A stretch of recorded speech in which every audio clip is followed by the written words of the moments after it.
Hey, Voters guess made what, their voices folks? heard across the country, but in New York's We primary win. elections last night, with New York City Mayor Zohran Mamdani's slate of progressive candidates sweeping establishment-backed Democrats and ousting two incumbent congressmen. In the city's 10th district, former city comptroller and mayoral candidate Brad Lander defeated incumbent Congressman Dan Goldman in a race where Israel's war in Gaza. Sickening. 30-point sweep. 30-point sweep. Lander over Goldman. Goldman being consigned to the dust of history. Lander ascendant like a rising star. 30 points. Was a top issue. Then in the 13th district, Daria Lisa Avila Chevalier defeated incumbent Congressman Adriano Espaillat. The lotus flower was boomed. Yeah, that fucking meme. Brad Lander, drop out of the mayoral race and endorse Mamdani, and you will be reborn as a New York 10 congressman. Is the powerful head of the Hispanic caucus back in Washington. Outside of Mamdani-endorsed candidates, in the 12th district, state assemblyman and former aide to New York Governor Kathy Hochul, Michael Lasher, came out on top of an 8-way race that saw artificial intelligence industry giants spend tens of millions of dollars trying to influence the outcome. Then in the 17th district, my home district, national security expert and combat veteran Kate Conley won the Democratic nomination for a key swing seat that could help determine control of the House in November. It was a massive sweep. All three of the big DSA candidates that Mamdani threw his weight behind won by pretty good margins, too. And the candidates that AOC endorsed, which were not like hard DSA or DSA hardliners, but were rather like generally progressive, they won too. So we're talking about like a clean sweep. Establishment Dems are done. They're gonzo. It's fucking over for them. I don't know what to tell you. Of course, naturally, the anti-democracy Democrats are seething and coping. From Jamie Harrison, this is the former chair of the DNC. I say this with no ill will or animosity. If you hate the Democratic Party, then please don't run for our nomination. Now, what Jamie Harrison fails to consider, because he's a loyal agent of the state of Israel, is that if you're a socialist and you run on a Democratic ticket and the voters vote for you, you can go fuck yourself. Well, the suggestion here being like, this is our party. Don't step in on it. It doesn't matter what the voters want. I disagree, Mr. Israeli agent. I think what the voters want is actually critical, in my opinion, personally. Yeah, so much for the Big Tent. These people don't believe in democracy. They don't give a fuck. They don't care. Genuinely, who does this little cunt think he can lecture anyone in the position of losing the last election? Jamie Harrison has done nothing but lose. But because he has done his best to keep the Democratic Party corporation compliant, he remained a powerful figure. Though now, of course, he, dustbin of history. Read his follow-up reply. Yeah. Of course, obviously, no. It's fucking pathetic, dog. If you are a moderate liberal or a centrist or a Zionist liberal or whatever the fuck else, do you not recognize that this sentiment is explicitly anti-democratic? You're supposed to represent the voters. The voters fucking hate you. They hate you. They despise you. Why don't you run on your own ticket? Because we can win on yours. Why don't you build your own party? Because we'd rather use yours. What do you mean? If you were really socialists, you'd put yourself at a disadvantage by not running inside a party apparatus that gives you power, prestige, and a platform. Nah, I think we'll just win on your platform, actually. I think we'll just take it over. We're better than you. The voters want us. We actually offer good things. We care about the future of this country. We love America. We hate Israel, like every good red-blooded American. What happened to that Big Tent talk? Yeah. Like they've ever offered any of that to us. Pieces of shit, honestly. And I saw a tweet from the one lady. Excellent point too, which is that it's not just that the current crop of centrist Democrats are evil. It's that they're really bad at their job. And by their job, I don't mean being representatives for their voters. We know they're bad at that. What I mean is they're bad at being deep state shills for Israel. You know why? Because Pelosi would have put effort into co-opting the Democratic Socialist wing of the party. She did with AOC. She got her ass. But the current crop of centrist Zionist Democrats don't even try to do that. They just whine that their party's being taken over. Pelosi would never do that. Pelosi would never just sit on the sidelines watching as everyone else got the limelight and screaming and bitching and crying about how she's out of the limelight and how her opinion doesn't matter anymore. She would work. She would engage in political subterfuge. It's a phenomenal example of how Zionism is like it's a litmus test for a broader set of political competencies that if you fail it, suggests you're not only bad at being, a liberal Democrat, you're also bad at being like a corporatist deep state shill. Like, there is like a crossover in competence. Pelosi was a competent politician. She was evil, sure, but she was competent. You could see it. It was plain as day, written all over her career. The current crop of Zionists are evil and completely incompetent, even on their own terms. They're bad at being controlled opposition. If they were good controlled opposition, they would be working harder to co-opt the movement.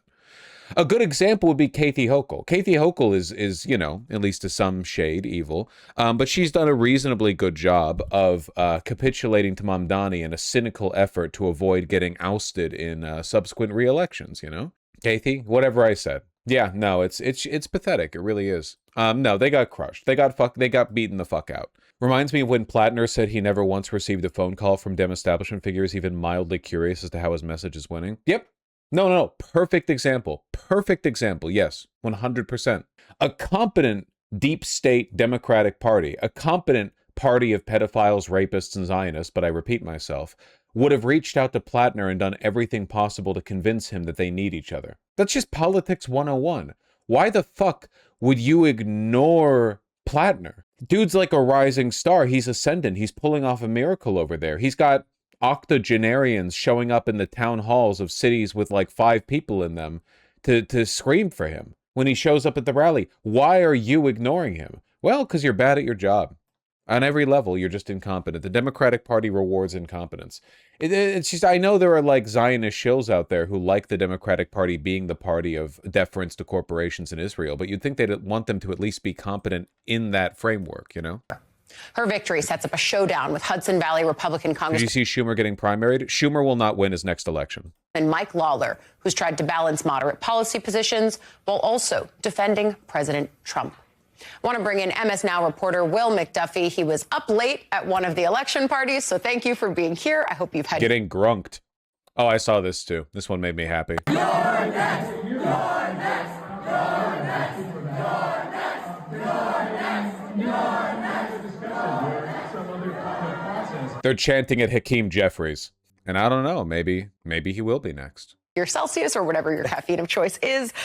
Let's just start with the Mamdani of it all, because yesterday, as I was talking to sources, it was clear that they saw what Mamdani was doing as taking a risk. No one was asking the New York City mayor to start remaking who was on these congressional ballots and who was going to win in them. And yet he had what seems like a good night. And black APAC libs trying to twist the "you're next" at Hakeem is racist lol. Listen, okay, I'm really sorry about this, but I have a litmus test for you guys. If you see a black Zionist on Twitter, they are a Hasbara agent. They're not real.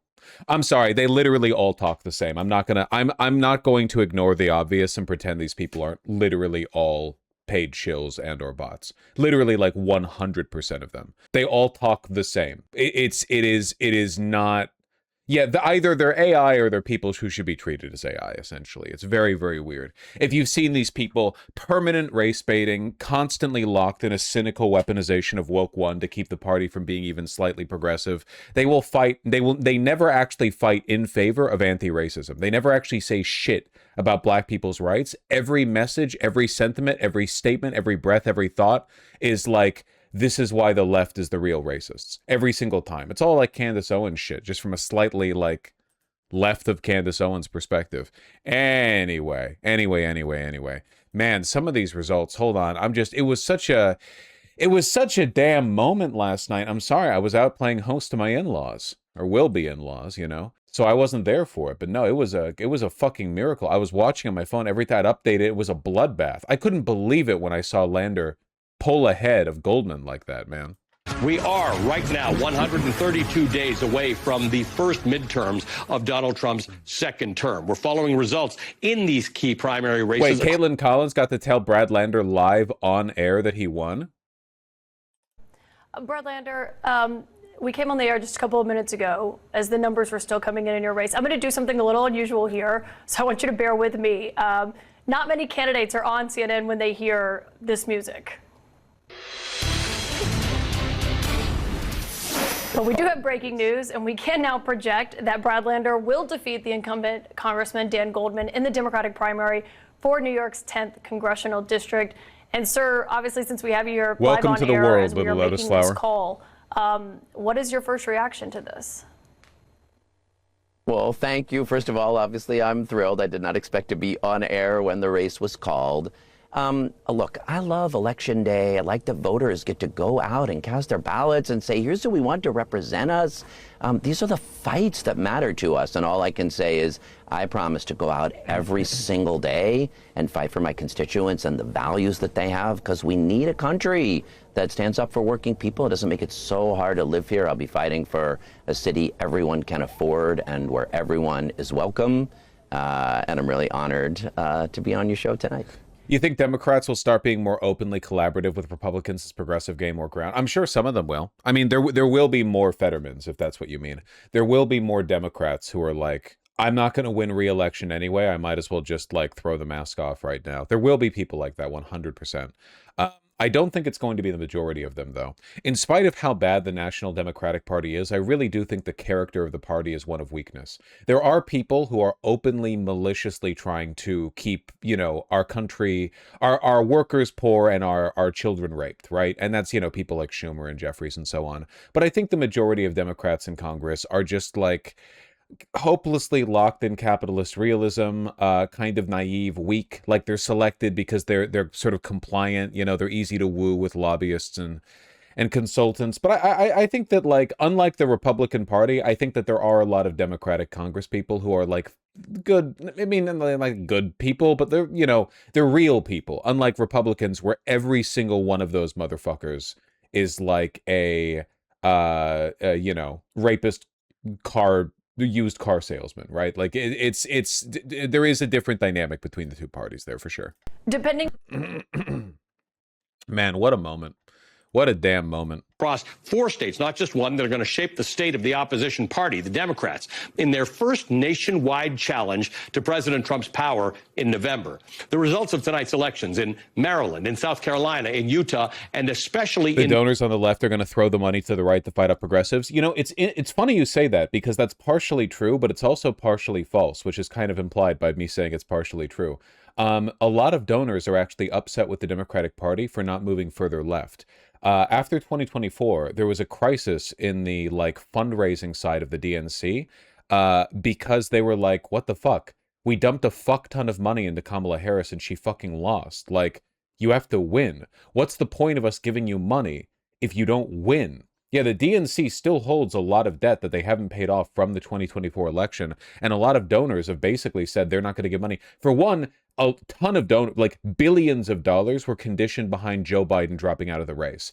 Not all corporate donations are like ultimate oligarch, super evil Epstein Island style donations. A lot of the people who donate to the DNC are corporatists who want the status quo to keep chugging along. They're not, okay, I'm not going to say they're not evil. They probably still are, at least a lot of them, but they're more interested in the preservation of American hegemony and the status quo, whereas Trump represents like a team of 5 oligarchs fucking kids in the Oval Office. So there's a different dynamic there. And a lot of those donors are mad that Kamala lost because, like, now the money's not going anywhere. They fucking spent the money. They didn't get the candidate, you know? So I would say every donor who just wants the Democratic Party to be perma-evil forever is probably already hedging their bets on the Republicans, right? My guess is that if the Democratic Party shifted leftward, it would actually have an easier time getting donations because, A, like, grassroots individual donations do add up to quite a bit. Like, Bernie raised a lot in 2016, right, for one, and that'll attract more of those. But also, for two, a clear party message will do more to unite people because there will be more confidence behind that side of things, you know, behind the party. New York are going to have tremendous implications for what happens in November and beyond. It's not just about whether Democrats have the ability to snatch back control of one or both chambers of Congress. It's a referendum on the first 2 years of the president's term, a first chance for real accountability. If you want to know how high the stakes are, Just ask Donald Trump. This is what he told Republicans it would mean for him if Republicans lose control of Capitol Hill. You got to win the midterms, because if we don't win the midterms, it's just going to be, I mean, they'll find a reason to impeach me. I'll get impeached. Man, he sounds like shit. Impeached. In the 18 months since Donald Trump took the reins of the federal government, he's taken this country for a ride it didn't sign up for. He's launched a war that he said he would not launch. His policy. Yeah, we're not talking about Trump, dog. We're talking about the ascendant star that is Mamdani and his complete influence over New York. We're talking about the Mamdani machine right now. Well, as we've been telling you, it was a good primary night for candidates backed by Mayor Zoran Mamdani, and some tough times for many of those incumbents. All right, joining us right now to break it all down. Tough time for Zionists, tough time for establishment Dems, tough time for moderates, tough time for centrists. Remember, we didn't win because of trickery. We won because the voters despise you. We won because we're better Democrats than you are. Because you, the centrist liberals, have abandoned liberalism in favor of infinite compliance to the deep state. I'm sorry, like, you're not liberals. You're not. The liberal Zionism is an oxymoron. Centrist liberal is an oxymoron. Centrism is in the current environment is somewhere between pedophilia and ephebophilia, okay? That's not enough. I'm sorry. The Overton window is not not positioned centrist in a favorable light. All right? No, we do not need centrists. We do not need centrism. The voters of the Democratic Party do not want or need centrism. This was not a fluke. And Max, director at New York's Law School Center for New York City and State Law, and host of Max Politics podcast. Nice to have you back, Ben. Thanks for having me. All right, what happened in New York City? It seems like the Democratic Party is really changing here. It really is. This is an extension not only of Mayor Mamdani's win last year, but it's really been a movement that has had some ups and downs, but it is the left of the Democratic Party that really started with the Bernie Sanders candidacy a decade ago that inspired people like Zoran Mamdani. The sort of establishment Democrats have not been active enough, have not been giving people enough of a reason to come out and vote, and the left of the party has really found a lot of enthusiasm. But this goes across party lines in the moment we've been in for a while now, including Donald Trump's elections, that there is a lot of frustration with government. It's a populist wave on the left and the right, and elected officials need to pay attention to that. The era where you can be a do-nothing Democrat who schmoozes with Republicans at Wall Street, parties, and just gets reelected 15 times in a row, that time is done. You are running out of time. The fucked up thing is you can really tell how contemptuous of democracy these shit libs are, these fucking blue MAGA Democrats, because they use populism to mean popular. Populism is a rhetorical strategy. Populism does not mean the popular candidate. But the discourse you look at, it's not populism versus, I don't know, technocracy or whatever. It's literally just this person believes in politics and this person doesn't. Even technocratic candidates in the past have held, energetic rallies and promised to get stuff done. That's politics. Everybody is supposed to do that. Populism is a very specific rhetorical bent, which, yes, admittedly has been adopted by many people on the left, including myself, shamelessly. But it seems like they're positioning themselves, well, the opposite of populism is just doing and saying nothing forever, which is damn, that's just not doing politics. You just don't believe in democracy. Going to get voted out. So, I mean, you had Hakeem Jeffries, a very powerful Democrat in D.C., come out and support Congressman Espaillat. Where was Chuck Schumer? Where were the other heavyweights in D.C. coming to, support? Heavyweight, Chuck Schumer. Yeah, Chuck Schumer's endorsement. Yeah, that would make a big difference. With their fellow congressmen. Yeah, he had some endorsements sort of on paper from some other, But you didn't see them. I mean, right. Mayor Mamdani actually had Dara Lisa in his SUV on Monday, which he's not supposed to do, and he basically chauffeured her around to various neighborhoods to get attention. He was super active for his main candidates, Avila Chevalier, Claire Valdez, both victorious. He didn't even really need to campaign that much with Brad Lander because that was probably going to be a win no matter what, but he did some. You're right. There was not a lot of activity. I think, like what happened with Joe Crowley when AOC beat him, the Espaillat campaign was caught a little bit off guard. They did kick it into gear, but the broader Democratic establishment did not really rally around him. And I think it's an important question for the future of the Democrats, especially those more moderate establishment Democrats who've been around a while. What are you doing to close ranks? Hakeem Jeffries is in a tough spot. He lost some races in his Brooklyn home base in the state assembly that he didn't want to lose. And so, sort of to that end, it was this time last year that Mayor Mamdani won the primary. And now we have a year later that he's become this political power broker in some sense. What does that say about his stature right now in Democratic politics? Well, you know, coming into these primaries, we thought, okay, he's been in office almost 6 months. He's still got a bit of a honeymoon going. Fucking wild it's only been 6 months, by the way. It is insane how good he is at what he does. At what he does, sorry, at what he's done. Just 6 months. 6 months, and is undisputably like the ascendant star, the rising light of the Democratic Party. A testament, if nothing else, to the fact that we are the only people who can get anything done. Anybody who opposed or opposes Mamdani, it consigns us to a future of infinite Zionist rape. That's what they want. It's not just about Zionism, remember? It's a litmus test for broader effectiveness.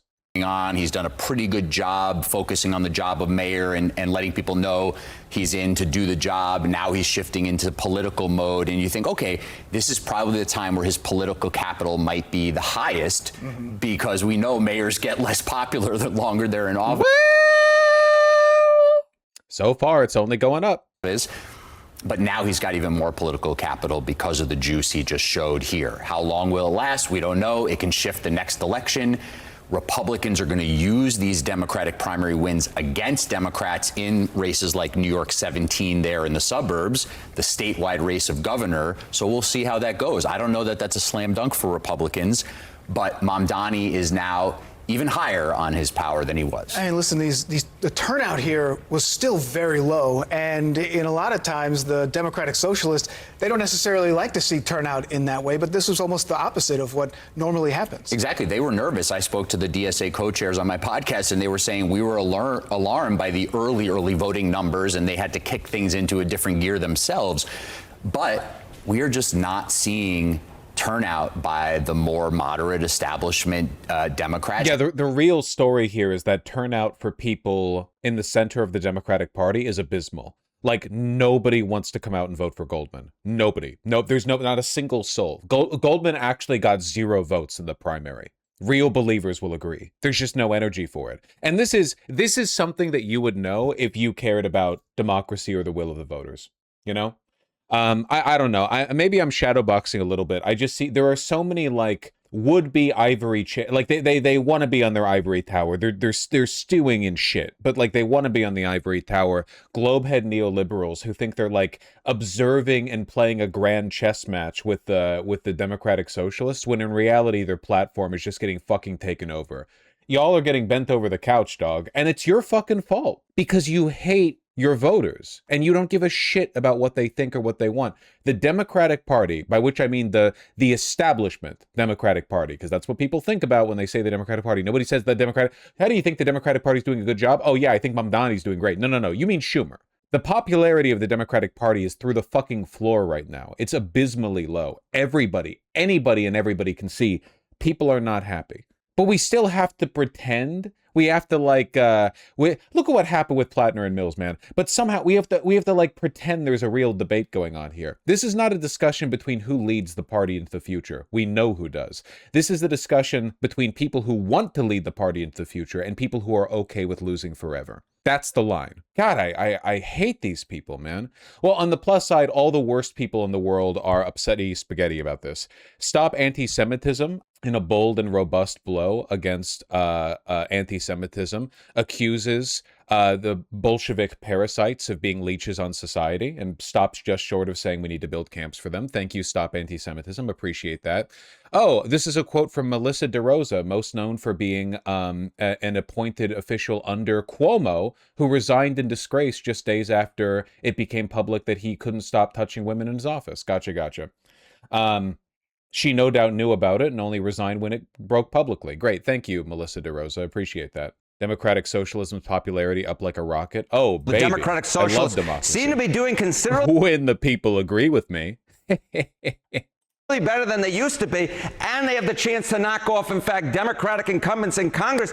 And part of the reason for that, why we're seeing these Democratic Socialists having such good chances or outright winning nominations, is take a look here. Net favorability among Dems. Democratic Socialists of America, look at that. A plus 17-point net favorability rating among Democrats. That is actually better. That is better than how congressional Democrats are viewed by Democrats at just plus 4 points. So no wonder that Democratic Socialists have such a good chance, because simply put, they are a better brand at this point than Democrats in Congress. Among Democrats, it's interesting to see who they like more. All right, and you've used this number before. I always find this fascinating. When you compare socialism to capitalism, how are they doing right now? Yeah, how are they doing right now among Democrats? You see this Democratic Socialists of America more positive than congressional Democrats. And I'll tell you, take a look at the trend line, the favorable rating among Democrats on socialism and look at this. In 2010, they were about equal. 50% had a favorable view of socialism. 51% said the same about capitalism.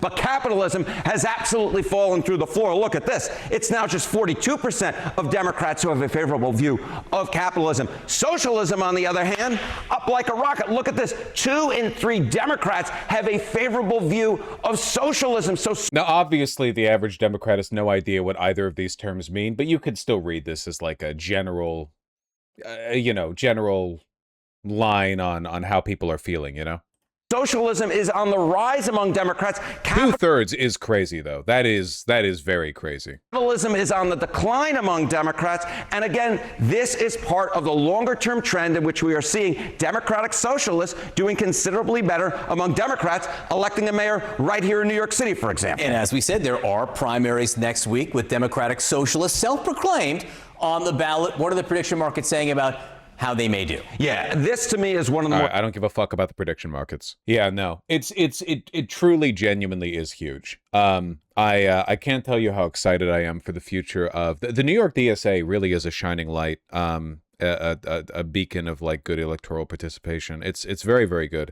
I just wish we had other effective, DSA branches like New York's, but unfortunately that doesn't seem to be the case. You can make the difference, though. Join your local DSA.